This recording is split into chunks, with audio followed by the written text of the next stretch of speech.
अगर आपको ये कहानी वाकई में अच्छी लगी हो तो इसे लाइक और शेयर कीजिए अपने दोस्तों और फैमिली के साथ, और सब्सक्राइब करना तो बिल्कुल मत भूलिए। मियाँ बीवी और मोटरसाइकिल। लाहौर का बहुत मशहूर बाजार है शाह आलम मार्केट। वहाँ शाम 5 बजे थे और बाजार रश से भरा हुआ था। इसी रश में एक मियाँ बीवी एक दूसरे से लड़ने में मसरूफ थे और तकरीबन 200 से ज्यादा बंदे उनके इस फैमिली तमाशे को एंजॉय कर रहे थे। बात कुछ इस तरह थी कि बीवी जिद कर रही थी अपने शौहर से कि आज तुम गाड़ी खरीद ही लो, मैं थक गई हूँ तुम्हारी मोटरसाइकिल पर सफर करते करते। और शौहर ने कहा, ओ पागल औरत, मेरा तमाशा ना बना सारी दुनिया के सामने, चाबी दो मुझे। बीवी ने कहा, तुम्हारे पास इतना पैसा है, आज कार लोगे तो ही घर जाऊंगी।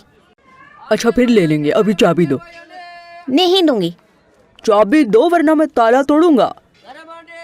तोड़ दो, ना मैं चाबी दूंगी और ना ही साथ चलूंगी। अच्छा फिर ये लो, मैं ताला तोड़ने लगा हूँ, तेरी मर्जी है घर आने आ, नहीं तो ना सही। जाओ, मैं भी ऐसे कंजूस के घर में नहीं जाना चाहती। शौहर ने लोगों की मदद से मोटरसाइकिल का ताला खोल लिया और अपने मोटरसाइकिल पर बैठ गया और बोला, तुम आती हो या मैं जाऊं? तो वहाँ खड़े लोगों ने समझाया कि बीबी जाओ, इतनी सी बात पर अपना घर खराब ना करो। फिर उसने शौहर से वादा लिया कि मोटरसाइकिल बेचकर जल्द ही गाड़ी ले लेगा।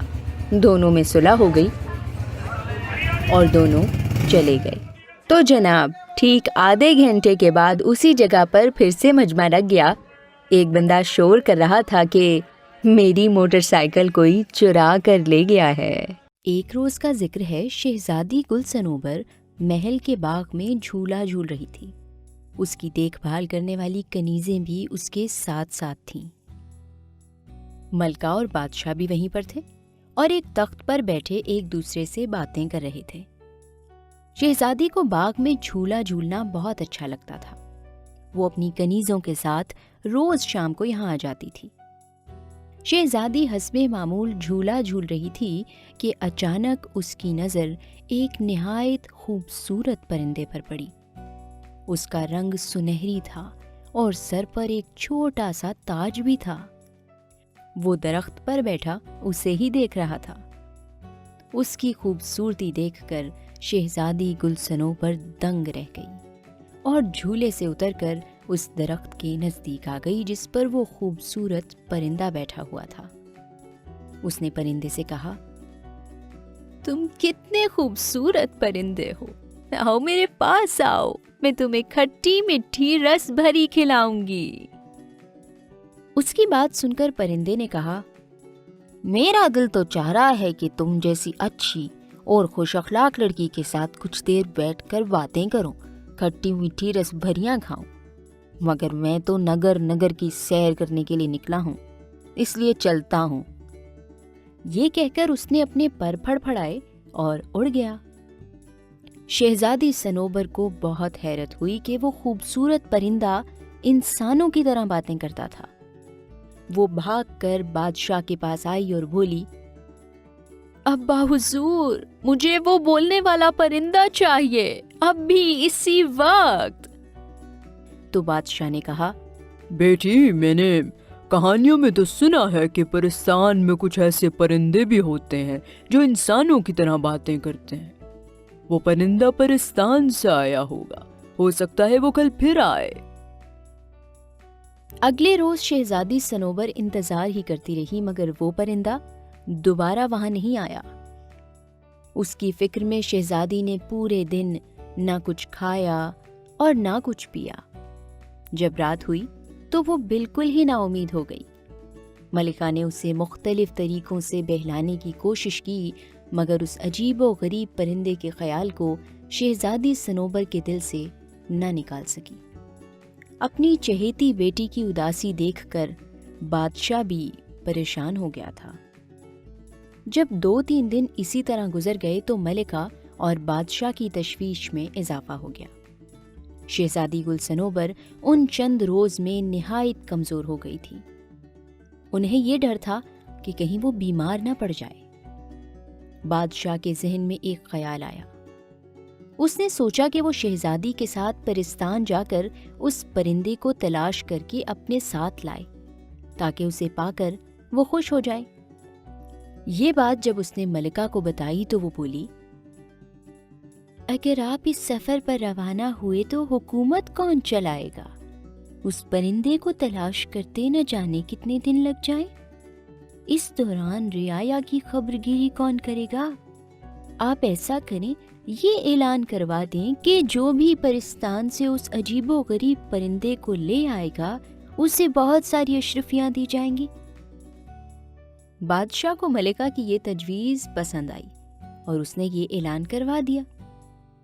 ایک روز 2 نوجوان بادشاہ سے ملنے محل آئے اور بادشاہ سے پرستان جانے کی اجازت طلب کی تاکہ وہاں سے اس پرندے کو ڈھونڈ کر لے آئیں۔ بادشاہ نے انہیں اجازت دے دی اور تاکید کی کہ وہ اس پرندے کو لے کر جلد سے جلد آنے کی کوشش کریں، کیونکہ شہزادی گل صنوبر کی حالت دن بدن بگڑتی جا رہی تھی۔ دونوں نوجوان اپنے اپنے گھوڑے پر سوار ہو کر اس پرخطر سفر پر روانہ ہو گئے۔ ان میں سے ایک کا نام شہریار تھا اور وہ ایک لکڑہارے کا بیٹا تھا۔ دوسرے نوجوان کا نام سلیم تھا اور اس کا باپ ریشمی کپڑوں کا تاجر تھا۔ سلیم چونکہ ایک دولت مند تاجر کا بیٹا تھا، اس لیے اس میں بہت غرور تھا۔ اس نے شہریار سے کہا، تم جا کر اپنے باپ کے ساتھ جنگل سے لکڑیاں کاٹو، انہیں گدھے پر لاد کر شہر بیچو، تم میرے چکروں میں کہاں پڑ گئے ہو؟ شہریار نے اس کی بات کا برا نہیں منایا، مسکرا کر بولا، لکڑیاں تو میرے ابا کاٹ لیں گے، تم ان کی فکر چھوڑو۔ ہمارے بادشاہ سلامت اور ان کی ملکہ بہت اچھی ہیں، وہ دونوں اپنی رعایا کا بہت خیال رکھتے ہیں۔ ان لوگوں کے اچھے سلوک کی وجہ سے ہمارے ملک میں شیر اور بکری ایک گھاٹ پر پانی پیتے ہیں۔ اپنے بادشاہ سلامت کی وجہ سے ہم لوگ بہت خوشحال ہیں۔ اب اگر ان پر وقت پڑا ہے تو ہمارا بھی فرض ہے کہ ہم ان کی مدد کریں۔ مجھے انعام کا لالچ نہیں ہے، میں تو بس یہ چاہتا ہوں کہ وہ پرندہ جلد سے جلد لا کر بادشاہ سلامت کے حوالے کر دوں تاکہ ان کی بیٹی خوش ہو جائے اور ہمارے بادشاہ اور ملکہ کی فکر دور ہو۔ وہ باتیں کرتے کرتے کافی دور نکل آئے تھے۔ اس وقت وہ ایک میدان میں تھے جس میں کہیں کہیں بڑے درخت بھی نظر آ رہے تھے۔ ایک درخت کے نیچے انہوں نے ایک بوڑھی عورت اور اس کے شوہر کو دیکھا۔ شہریار اور سلیم کو آتا دیکھ کر بوڑھا شخص کھڑا ہو گیا اور انہیں رکنے کا اشارہ کیا۔ او بوڑھے شخص، تیرا دماغ خراب ہے، ہمیں روک رہا ہے۔ سلیم نے نہایت غصے سے کہا اور گھوڑے پر بیٹھے بیٹھے جھک کر ایک ہاتھ سے دھکا دے کر بوڑھے کو ایک طرف ہٹا دیا اور گھوڑا بھگاتا ہوا آگے نکل گیا۔ بیچارہ بوڑھا زمین پر گر پڑا۔ اسے گرتا دیکھ کر اس کی بیوی چیخ چیخ کر دہائیاں دینے لگی۔ یہ دیکھ کر شہریار جلدی سے گھوڑے سے نیچے اترا، بوڑھے کو زمین پر سے اٹھایا اور بولا، محترم بزرگ، چوٹ تو نہیں آئی؟ بوڑھا کراہتا ہوا کھڑا ہو گیا اور بولا، برا ہو اس بدبخت کا، مجھے پہلے پتا ہوتا وہ ایسا ہے، میں کبھی اسے اپنی مدد کے لیے نہ روکتا۔ اسے چھوڑیے، مجھے بتائیے میں آپ کی کیا مدد کر سکتا ہوں؟ شہریار نے نرمی سے کہا، بیٹا ہم صبح سے گھر جانے کے لیے نکلے ہوئے ہیں، میں اپنی بیوی کے ساتھ اپنی بہن کے گھر سے آ رہا ہوں۔ ہمارا گاؤں یہاں سے چند کوس کے فاصلے پر ہے۔ بوڑھے ہیں، چل چل کر بری طرح تھک گئے ہیں، بھوک سے برا حال ہے، گھر پہنچیں تو کھانا کھائیں، آرام کریں۔ تمہارے پاس گھوڑا موجود ہے، مہربانی ہوگی اگر ہمارے گاؤں تک ہمیں پہنچا دو۔ شہریار نے دونوں کو گھوڑے پر سوار کرایا اور خود گھوڑے کی باگ پکڑ کر تیز تیز قدموں سے ان کے گاؤں کی سمت روانہ ہو گیا۔ دونوں میاں بیوی اسے دعائیں دے رہے تھے۔ شام ہوتے ہی وہ ایک گاؤں میں پہنچ گئے۔ اسی گاؤں میں ان بوڑھے میاں بیوی کا گھر تھا۔ گھر پہنچ کر بوڑھے اور اس کی بیوی نے بڑے اصرار سے شہریار کو اس بات پر آمادہ کر لیا کہ وہ اگلے روز تک ان کے گھر میں ٹھہرے، کیونکہ رات سر پر تھی۔ शहरयार ने उनकी बात मान ली। रात खाना खाने के बाद बूढ़े ने कहा, अब नौजवान तुम बताओ, किधर से आ रहे हो, कहाँ जा रहे हो? जवाब में शहरयार ने उसे पूरी कहानी सुना दी और बताया कि वो बोलने वाले परिंदे की तलाश में परिस्तान जा रहा है ताकि उसे ले जाकर शहजादी गुलसनोबर के हवाले कर सके। उसकी बात सुनकर बूढ़ा सोच में पड़ गया।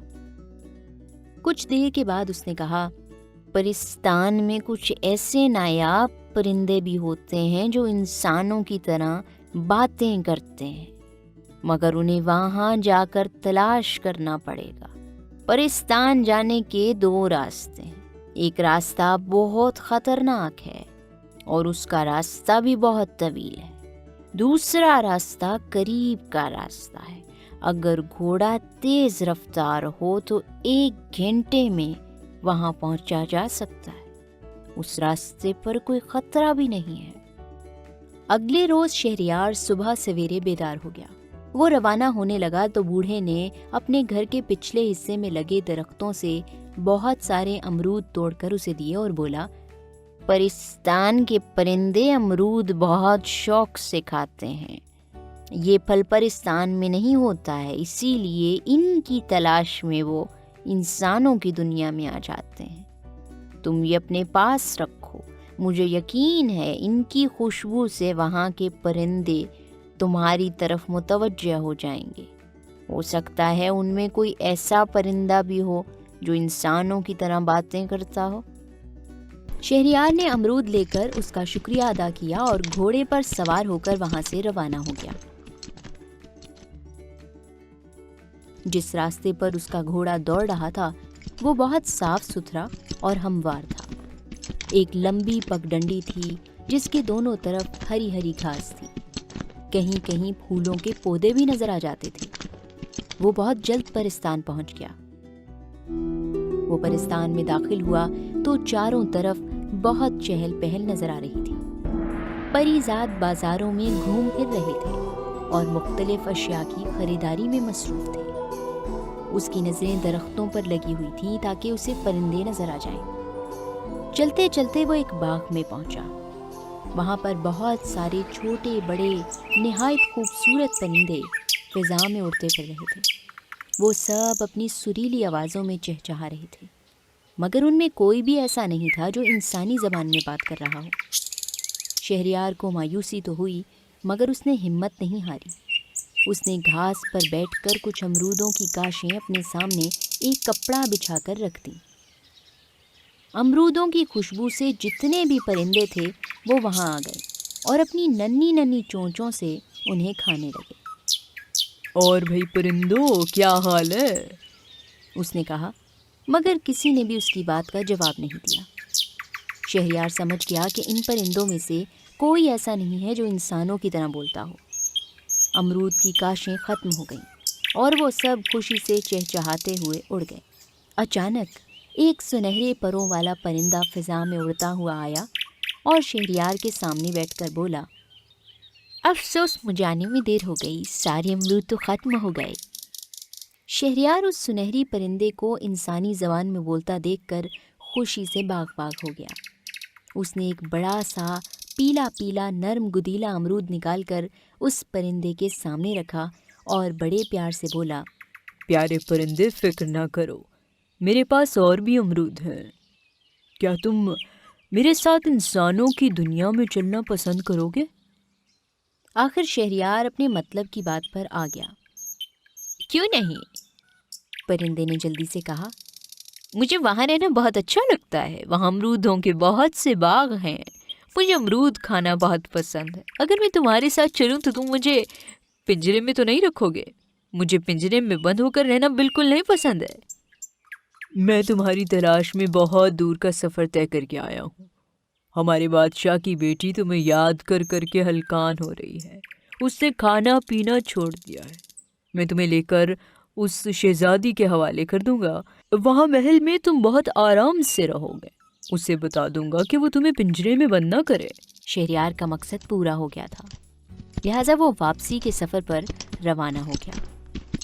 پرندہ کافی اونچائی پر اس کے گھوڑے کے ساتھ ساتھ اڑ رہا تھا۔ ابھی وہ اپنے ملک کی حدود میں داخل ہوا ہی تھا کہ اس نے سلیم کو دور سے آتے ہوئے دیکھا۔ اس کی حالت انتہائی خراب تھی۔ اس کا جسم دھول مٹی سے اٹا ہوا تھا اور وہ کپڑے بھی بہت بوسیدہ ہو گئے تھے۔ اس کا گھوڑا بہت کمزور ہو گیا تھا۔ شہریار سمجھ گیا کہ پرستان جانے کے لیے سلیم اس پرخطر راستے پر نکل گیا ہوگا جس کے بارے میں بوڑھے نے اسے بتایا تھا۔ سلیم نے بھی اسے دیکھ لیا تھا۔ وہ اس کے قریب آیا، دونوں ایک دوسرے سے ملے۔ شہریار کے پوچھنے پر سلیم نے بتایا، مجھ سے بڑی غلطی ہو گئی جو میں انعام کے لالچ میں اس سفر پہ نکل کھڑا ہوا۔ پرستان کے راستے بڑے خطرناک ہیں، بڑی مشکل سے اپنی جان بچا کے بھاگا ہوں۔ شہریار نے اسے اپنی کہانی سنائی اور بتایا کہ اس نے ان بوڑھے میاں بیوی کو اپنے گھوڑے پر بٹھا کر ان کے گاؤں پہنچایا تھا۔ بوڑھے نے خوش ہو کر اس کی مدد کی، جس کی وجہ سے وہ بولنے والا پرندہ حاصل کرنے میں کامیاب ہو گیا۔ وہ پرندہ تو تمہارے پاس نظر نہیں آ رہا، کہاں ہے وہ؟ سلیم نے بڑے اشتیاق سے پوچھا۔ شہریار نے آسمان کی طرف دیکھتے ہوئے اوپر اشارہ کیا۔ سلیم نے دیکھا کہ ایک خوبصورت سنہری پرندہ ان کے سروں پر منڈلا رہا ہے۔ انہیں باتیں کرتا دیکھ کر پرندے نے چلا کر کہا، شہریار جلدی کرو، ایسا نہ ہو رات ہو جائے۔ شہریار نے سلیم کو خدا حافظ کہا اور اپنے گھوڑے کو چلنے کا اشارہ کیا۔ سلیم نے اسے جاتا دیکھا تو بولا، اگر میں اس بوڑھے میاں بیوی سے برا سلوک نہ کرتا تو مجھے بھی بولتا پرندہ مل جاتا۔ شہزادی کے پاس ایسے 2 پرندے ہو جاتے۔ میں اپنی بد اخلاقی کی وجہ سے انعام حاصل کرنے کا موقع ضائع کر بیٹھا ہوں۔ شہریار محل پہنچا تو سنہری پرندے کو دیکھ کر شہزادی گل صنوبر خوش ہو گئی۔ پرندہ بھی بہت جلد مانوس ہو گیا۔ شہزادی جہاں بھی جاتی وہ اس کے پیچھے پیچھے ہوتا۔ شہریار کے کہنے پر شہزادی گل صنوبر نے وعدہ کیا تھا کہ وہ پرندے کو پنجرے میں نہیں رکھے گی۔ شہزادی گل صنوبر کو خوش دیکھ کر بادشاہ اور ملکہ نے سکھ کا سانس لیا۔ بادشاہ نے شہریار کی ہمت اور بہادری کی بہت تعریف کی۔ حسب وعدہ بادشاہ نے شہریار کو بہت ساری اشرفیاں انعام میں دی۔ شہریار نے اس کا بہت شکریہ ادا کیا اور اشرفیوں کا تھیلا اپنے گھوڑے پر رکھ کر محل سے رخصت ہونے لگا۔ شہریار محل سے نکلا تو اس کا رخ اپنے گھر کی جانب نہیں تھا۔ وہ بڑی تیزی سے اپنا گھوڑا دوڑاتا ہوا اس بوڑھے کے گاؤں کی جانب جا رہا تھا، جس کی مدد کی وجہ سے وہ بولنے والا پرندہ حاصل کرنے میں کامیاب ہوا تھا۔ وہ ان کے گاؤں میں پہنچا تو وہ بیچارہ بوڑھا بیمار پڑا تھا اور اس کی بیوی اس کی دیکھ بھال میں لگی ہوئی تھی۔ بیماری کی وجہ سے بوڑھا اپنے کام پر بھی نہیں جا سکا تھا۔ ایسے میں شہریار کی دی ہوئی رقم ان کے بہت کام آئی تھی۔ شہریار کو دیکھ کر دونوں میاں بیوی خوش ہو گئے۔ شہریار نے اپنی کامیابی کی خبر انہیں سنائی۔ پھر اس نے بادشاہ کے دیے ہوئے انعام میں سے آدھی اشرفیاں بوڑھے کے حوالے کی اور بولا، آدھے انعام کے آپ بھی حقدار ہیں۔ اگر آپ میری مدد نہ کرتے تو مجھے وہ پرندہ کبھی نہیں ملنا تھا۔ اتنی بہت سی اشرفیاں پا کر وہ خوش ہو گئے اور شہریار کو دعائیں دینے لگے۔ اس کے بعد شہریار اپنے گھر آیا۔ اس نے پوری کہانی اپنی ماں کو سنائی اور بادشاہ سے ملا ہوا آدھا انعام ان کے حوالے کر دیا۔ اس کے ماں باپ تو خوشی سے پھولے نہیں سما رہے تھے۔ وہ اس بات پر بھی بہت خوش تھے کہ ان کے بیٹے نے اپنے محسنوں کو فراموش نہیں کیا تھا اور انعام کا آدھا حصہ انہیں بھی دیا تھا۔ انعام میں ملی ہوئی اشرفیوں سے شہریار نے اپنا کاروبار کر لیا۔ اس کے باپ نے بھی جنگل سے لکڑیاں کاٹ کر فروخت کرنا چھوڑ دیا اور کاروبار میں اپنے بیٹے کا ہاتھ بٹانے لگا۔ تھوڑے ہی دنوں میں ان کا کاروبار خوب چمک اٹھا اور یوں ایک لکڑہارے کا بیٹا کمزور انسانوں سے محبت اور ان کی مدد کرنے کے صلے میں اپنے ماں باپ کے ساتھ ایک خوشحال زندگی گزارنے لگا۔